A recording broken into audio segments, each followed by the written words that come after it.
बड़ी breaking news. America Iran अमन मुआहिदे के नाजुक तरीन मोड़ पर इसराइल का बैरूत पर होलनाक फिजाई हमला। जंगबंदी की धज्जियां उड़ाते हुए जनूबी बैरूत की इमारत को मलबे का ढेर बना दिया। एक शख्स जाँ बहक और मुतअद्दिद जख्मी। वाशिंगटन और तेहरान के दरमियान होने वाली तारीखी डील शदीद खतरे में पड़ गई। लिबनान के दारुल हुकूमत बैरूत से इस वक्त की सबसे बड़ी और मुहिम फौजी कार्रवाई की खबर सामने आई है, जहाँ इसराइल ने अभी कुछ ही देर पहले बैरूत के जनूबी मज़ाफाती इलाके दाहिया पर नए और शदीद तरीन फिजाई हमले किए हैं। लिबनानी सरकारी मीडिया नेशनल न्यूज एजेंसी की इब्तिदाई रिपोर्ट के मुताबिक इसराइली जंगी हथियारों ने दाहिया के इलाके गबीरी में एक कसीरुल मंजिले इमारत को निशाना बनाया, जिसके नतीजे में एक शख्स जाँ बहक और 4 शदीद जख्मी हो गए हैं। इसराइली वज़ीर आज़म बेंजामिन नेतन्याहू और वज़ीर दिफा इसराइल कोट्स ने एक मुश्तरका बयान में इस हमले की तस्दीक करते हुए कहा कि ये कार्रवाई हिज़्बुल्लाह की तरफ से शुमाली इसराइल पर दागे गए 3 ड्रोन और मिसाइलों का बदला है और इसराइल अपनी सरजमीन पर किसी भी किस्म की गोलीबारी को हरगिज बर्दाश्त नहीं करेगा।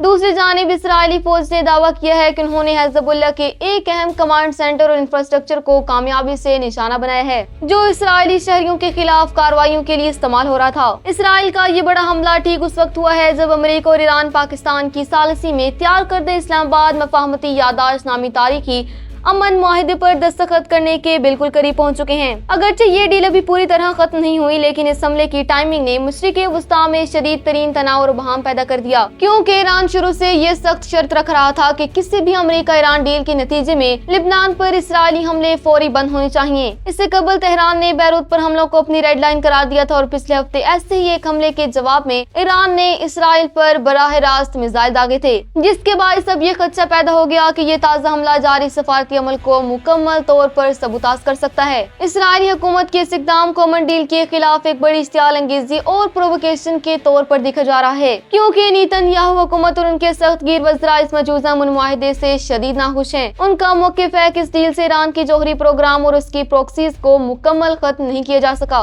इसराइली वज़रा ने धमकी दी है कि हिज़्बुल्लाह के हर एक वार के बदले बैरूत की 10 इमारतें गिराई जाएंगी। वाज़ेह रहे कि अमेरिकी सदर डोनाल्ड ट्रंप ने दावा किया था कि ये अमन मुआहिदा आज इतवार यानी 14 जून को ही साइन हो जाएगा और आबनाए हुर्मुज़ खुल जाएगी। ताहम ईरानी वज़ारत ख़ारजा ने इस टाइम लाइन पर शकूक का इज़हार करते हुए मजीद कुछ दिन लगने का कहा था। अब बैरूत पर इस ताज़ा इसराइली हमले ने इस पूरे तनाज़े को शदीद उलझा दिया है और आलमी माहिरीन के मुताबिक जब भी कोई अमन डील करीब होती है, लिबनान में इसराइल की जानिब से ऐसे ही होलनाक अस्करी कार्रवाइयाँ सामने आती हैं, जो खित्ते को दोबारा बड़ी जंग की तरफ धकेल देती हैं।